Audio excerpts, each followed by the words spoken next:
જૂનાગઢ ખાતે શ્રી વિશ્વકર્મા સમાજ જૂનાગઢ દ્વારા બેટા ગરબાનું આયોજન કરવામાં આવ્યું। જૂનાગઢ ખાતે શ્રી વિશ્વકર્મા સમાજ જૂનાગઢ દ્વારા તારીખ 13 જાન્યુઆરી 2025ને સોમવારના રોજ પૂનમના દિવસે મહાઆરતી સાથે માતાજીના સાનિધ્યમાં બેટા ગરબાનું આયોજન કરવામાં આવ્યું હતું।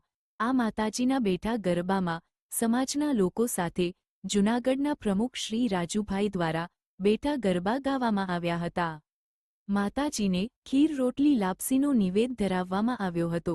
ત્યારબાદ તમામ પધારે જ્ઞાતિજનોને પ્રસાદ આપવામાં આવ્યો હતો। આ બેટા ગરબાનું આયોજન જૂનાગઢ ખાતે દર પૂનમના દિવસે કરવામાં આવતું હોય છે।